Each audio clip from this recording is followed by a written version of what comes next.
So, what even is a recession? A straightforward, down-to-earth explanation. When people hear the word recession, they imagine collapsing markets, empty shops, and scary news headlines. But the reality is much simpler. A recession is basically when the economy shrinks for a bit and a country produces less than it used to. If economic growth means the pie is getting bigger.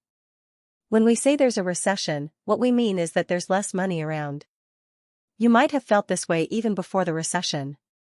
Picture this: you're in your neighborhood, and you notice that the economy is in a bit of a slump. Last year, restaurants were full, shops were busy, and there were delivery riders everywhere. But things are starting to change, slowly but surely. The restaurant that used to have a line of people waiting now has empty tables. The local clothing store has stopped bringing new stock in. Your maid in marketing says they've stopped hiring. New job listings are appearing less often. People start buying only what they really need. Nothing too dramatic, just a gradual slowdown in day-to-day activity. That's what a recession looks like in real life. It's like the economy has gone into hibernation. The technical definition, but explained simply. Most economists define a recession as a big drop in economic activity that lasts for at least 2 quarters. 2 quarters equals 6 months. Meaning, if a country's been producing less for 6 months straight, fewer goods, fewer services, fewer business activities, then that's a recession. No complicated formulas. It's just a temporary drop in production. Why do recessions happen? Everyday examples. There's more than one reason. It's usually a combination of different things. It's like how a cold wind, not getting enough sleep, and stress all together can make you sick. Here are the most common triggers. People stop spending when they're worried about the future, job security, inflation, rising bills, and start cutting back. Here's a real-life example. Usually, you get a new phone every 2 to 3 years, but this year you decide to wait. Lots of people do the same thing. Phone companies produce less, workers get fewer hours, and spending drops further. It's a domino effect. Businesses are putting their investment levels on hold for the time being. If companies think demand is going to be lower, they put new projects on hold. Picture a cafe that's planning to open a second branch. But when customer numbers fall, the owner says, "Let's hold off for now. This isn't the right time." If we all start thinking this way, it'll have a huge impact on the economy.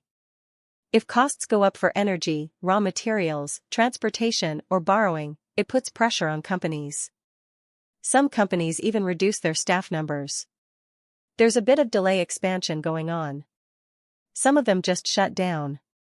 When production slows down, the economy takes a hit and we're at risk of a recession.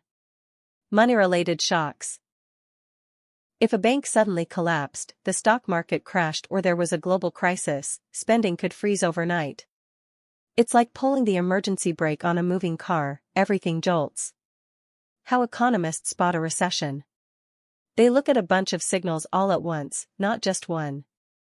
So, GDP starts going down, right?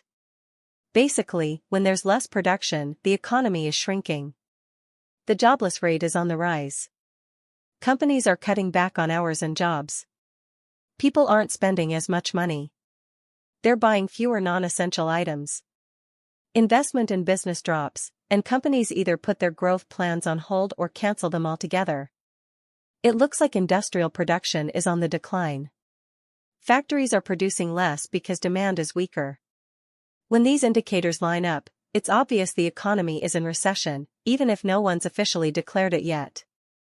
How would you describe what a recession feels like for the average person? Most people don't pay much attention to GDP data, they're more interested in emotions and habits. My mates are quietly telling me they're trying to save more. People are always talking about layoffs. Your boss is getting more strict about budgets. The mall feels a bit emptier. Restaurants tend to remove more expensive items from the menu. Banks are getting more cautious about approving loans. A recession isn't just about numbers. It's just that society's becoming more cautious, isn't it? Is a recession always a bad thing? Surprisingly, no. It might sound strange, but mild recessions can actually be good for an economy that's running too hot. Here's why. They fix credit booms that can't last. They help to keep prices in check. They encourage weaker or less productive businesses to improve or leave the market. They make companies and governments think again about wasteful practices. Just like your body needs to rest after running nonstop. Sometimes an economy needs to slow down a bit so it can recover. The problem isn't the recession itself. It's like deep, long, uncontrolled recessions. How do countries fight a recession? Governments and central banks have a few tricks up their sleeve.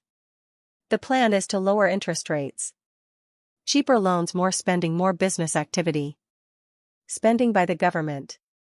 Big public projects create jobs and get the economy going. I'm all for tax cuts.